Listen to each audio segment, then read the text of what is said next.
सोचिए, एक ऊंचे पद पर बैठा अधिकारी जिसके पास रुतबा है और आदेश देने की ताकत है, लेकिन अगर वही अधिकारी उस ताकत का इस्तेमाल लोगों को दबाने, डराने और उनकी इज्जत को रौंदने में करे तो क्या होगा। ये कहानी है नोएडा के राज्य कर विभाग में तैनात एक अपर आयुक्त यानी IAS अधिकारी की, जिस पर महिला अफसरों ने लगाए हैं ऐसे आरोप जिन्हें सुनकर रूह कांप जाएगी। रात रात भर फोन और वीडियो कॉल, घंटों तक ऑफिस में खड़ा करके घूरना, अभद्र भाषा और धमकी, तुम्हारी नौकरी खा जाऊंगा, हाथ में कटोरा दे दूंगा।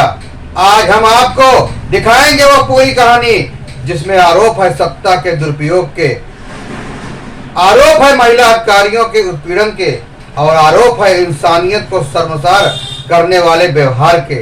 ये मामला सिर्फ एक शिकायत नहीं है बल्कि एक सवाल है, क्या हमारी व्यवस्था में महिलाएं अब भी सुरक्षित हैं।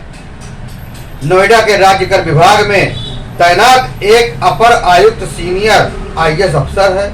इसका काम है राज्य कर विभाग के कामकाज पर नजर रखना, राजस्व वसूली करना और प्रशासनिक आदेश देना। लेकिन विभाग में माहौल पिछले कुछ महीनों से बदल गया है। सूत्रों के मुताबिक महिला अधिकारियों के लिए ऑफिस का माहौल असहज और डरावना हो गया है। पहले भी इसी विभाग में महिला उत्पीड़न के आरोप में 7 अधिकारियों को निलंबित कर दिया गया, जो अभी ठंडा भी नहीं हुआ था कि 5 अगस्त को मुख्यमंत्री कार्यालय और शासन को एक गोपनीय पत्र प्राप्त हुआ। उस पत्र की शुरुआत बेहद दर्द भरे शब्दों से, दुखी मन से ये पत्र लिखने के लिए मजबूर है क्योंकि हमारी अस्मिता को कुचला जा रहा है, महिलाओं ने लिखा। पत्र में महिलाओं ने आरोप लगाया कि 4 महीने से गुलामों जैसा व्यवहार किया जा रहा है। इन महिला कर्मचारियों को धमकी दी जा रही है और कहा जा रहा है कि नौकरी खा जाऊंगा, कटोरा पकड़ा दूंगा। ऑफिस में बुलाकर घंटों खड़ा करके उन्हें घूरना, रात में बार बार फोन और वीडियो कॉल करना, चुपके से वीडियो बनाना, विरोध करने पर फर्जी केस में फंसाकर निलंबित करने की धमकी देना। क्या एक IAS अधिकारी को यह सब शोभा देता है? लेकिन इन सब के बावजूद इस IAS अधिकारी ने महिला अधिकारियों का शोषण किया। एक महिला अधिकारी ने बयान दिया कि शुरुआत में लगा कि शक्ति सिर्फ काम के लिए है, लेकिन धीरे धीरे चीजें बदलने लगी, मामला खुलने लगा। रात के 11 बजे वीडियो कॉल और न उठाने पर अगले दिन गुस्सा और अपमान झेलना। दूसरी महिला अधिकारी ने बयान दिया कि मीटिंग में दूसरों के सामने अपमानित करना, ऐसे शब्द जिनका जिक्र भी नहीं किया जा सकता है। शासन के उच्च पदस्थ सूत्रों ने शिकायत प्राप्त होने की पुष्टि हुई। तत्काल गोपनीय जांच के आदेश हुए। यह जांच किसी स्वतंत्र एजेंसी या राज्य महिला आयोग से कराने की मांग हुई। मामला बेहद संवेदनशील है, साक्ष्यों को सुरक्षित रखना जरूरी है।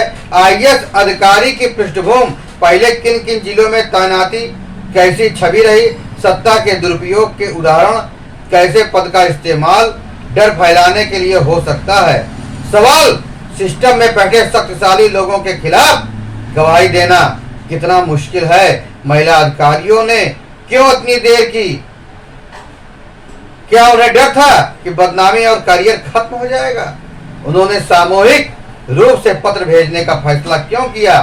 इससे साफ जाहिर होता है कि इन अधिकारियों ने महिला अधिकारियों का उत्पीड़न करने के हर हथकंडे अपनाए।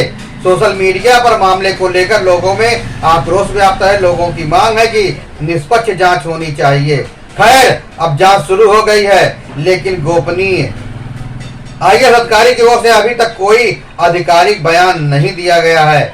इस समय पीड़िताओं को सुरक्षा, मानसिक सहयोग देने की जरूरत है। यह कहानी सिर्फ एक विभाग की नहीं है, ये कहानी उस दर्द की जिससे महिलाएं अक्सर अपने मन में दबाकर जीती हैं। पद, पैसा और सत्ता अगर इंसानियत से ऊपर हो जाए और न्याय का सूरज भी निकलने में देर लगती है। कहते हैं IAS बनना देश की सेवा करने का सबसे बड़ा मौका है, लेकिन अगर वही पद किसी की जिंदगी नर्क बनाने का हथियार बन जाए तो ये पद, ये कुर्सी, ये तमगे, ये बेईमानी हो जाते हैं। आज हम एक ऐसे तंत्र के सामने खड़े हैं जहां सत्ता के गलियारों में बैठे लोग खुद को कानून से ऊपर समझने लगते हैं, जहां महिला अफसर जो खुद प्रशासन का हिस्सा है, उन्हें भी अपने ही दफ्तर में सुरक्षा महसूस नहीं होती है। सोचिए, जब कानून लागू करने वाले ही कानून तोड़ने लगे तो आम जनता का भरोसा किस पर रहेगा।